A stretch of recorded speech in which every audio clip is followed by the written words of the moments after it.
was out here monkeying with motorcycles again. And earlier today, I had watched some stuff. And it always surprises me. A lot of times the stuff that you see on the news, on the alternative media news, is often like a week old. They're breaking something that has been of common knowledge if you pay attention to these things for like a week or more. Like today now, I had heard they were talking about our scheming in Taiwan because we've actually kind of lost interest in Ukraine. That's kind of a dead horse. We're encouraging, like the Europeans and the Brits to keep at it, but I think we see the writing on the wall there, so we aren't getting too involved. But we're scheming on Taiwan. Now what we did, we don't really care about Taiwan, all this democracy and freedom nonsense we spout. We don't care. What we care about is their chip manufacturing. Well, now, this people are surprised that, we are now talking about actually blowing up the chip plants in Taiwan. Now, we got the Taiwanese to build a plant in, I think it's in Arizona, and I think it's just about ready to go. There's some problems. We always make problems. But the scheme is that we get that going. And then if the Chinese make a move on Taiwan, we will bomb the factories in Taiwan. Now, the Taiwanese aren't all this particularly happy about this, I mean, that's a crowded little island. You start tossing bombs in there. I'm sure we'll try to blame it on the Chinese, but that isn't going to fly. People know very well that is our intention, is to take that plant out rather than let it fall into the Chinese hands. But like I said, there's some problems with this plant that they're building in, like I said, I believe it's Arizona.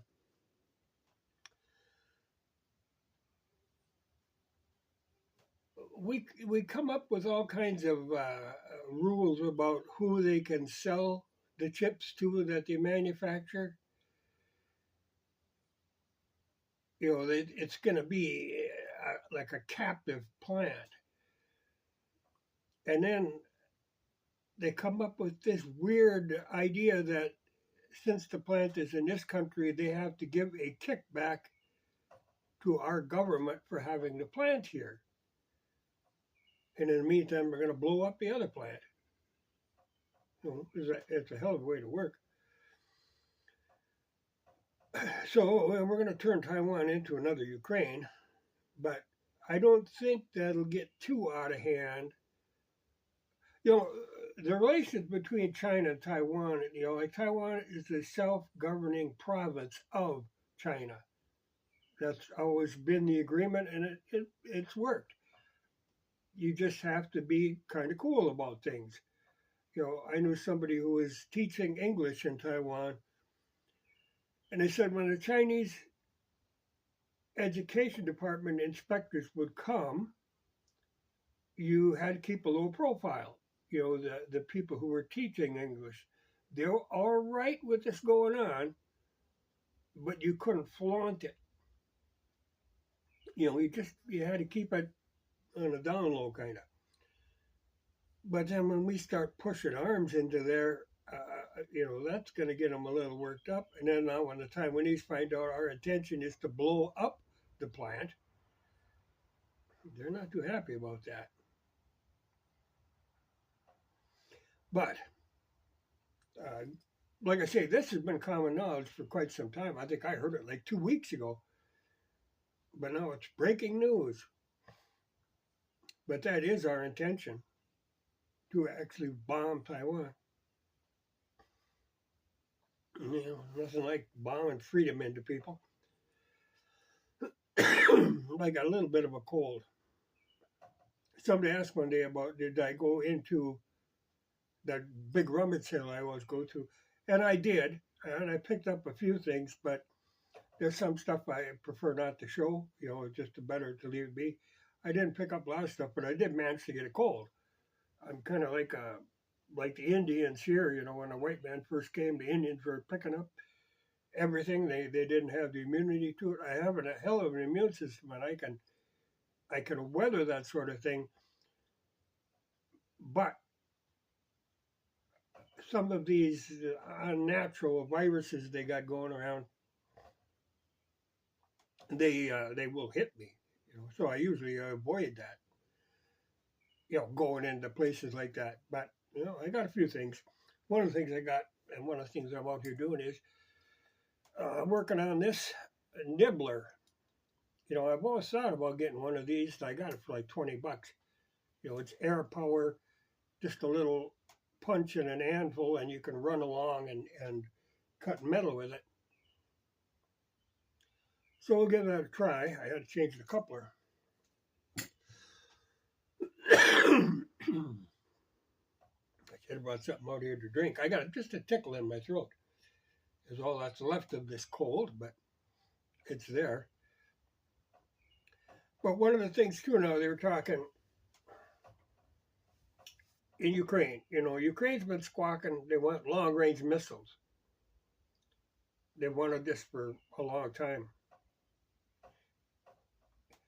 And they promise they won't shoot at Russia, but of course they will. Ukrainian promise isn't worth a hell of a lot.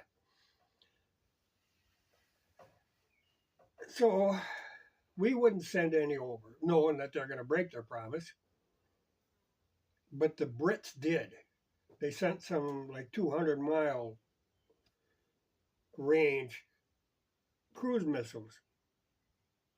The problem is that they're air-launched cruise missiles, and Ukraine has nothing that'll fly. So I think now they're going to start lobbying, we should give them some planes, so that they can use these cruise missiles. We always end up giving them stuff. Yeah, but it's a trick that the UK gave them to kind of poke us so that we would give some. But we know better. We should know better.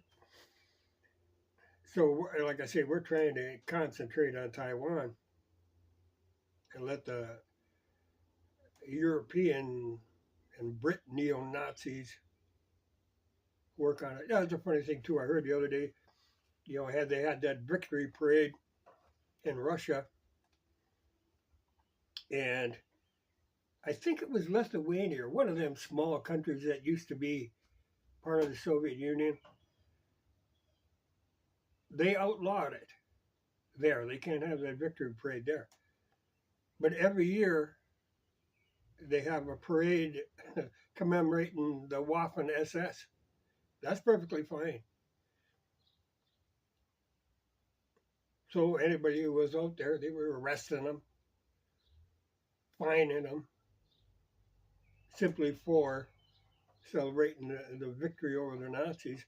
Though, I was reading something one time, somebody was saying, I don't know that there was actually so much of a victory over the Nazis. I mean, they were put a stop to, but a lot of them were kind of shuffled away. Some really evil people got out of Nuremberg.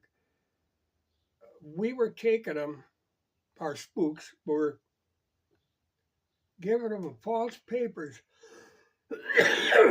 and stashing them in places around Europe, and some of them we brought over here. We were talking, Nazis are evil, but we got this love-hate relationship with Nazis. We always have that, and the Brits too. They have a great deal of admiration for them. They were able to do things that we can't quite manage as far as controlling your population. But it's interesting, just the thought that, because we really didn't get rid of them. We kind of absorbed them. We run off all the scientists and all that stuff. Russia did the same thing. They ran off with a lot of them. But there's still a population of them. And I think a lot of their relatives are now running the EU and NATO. They used to say that, oh yeah, Ukraine, oh, they got a Nazi problem. Well, there's Nazi problems in all these Scandinavian countries. We got it here. And it's funny because we used to, every time, like the Proud Boys, oh, they're neo-Nazis. Well, they don't say that anymore. Because now neo-Nazi is not such a bad thing. There's, in theory, to them, there's good Nazis, and there was some bad apples, but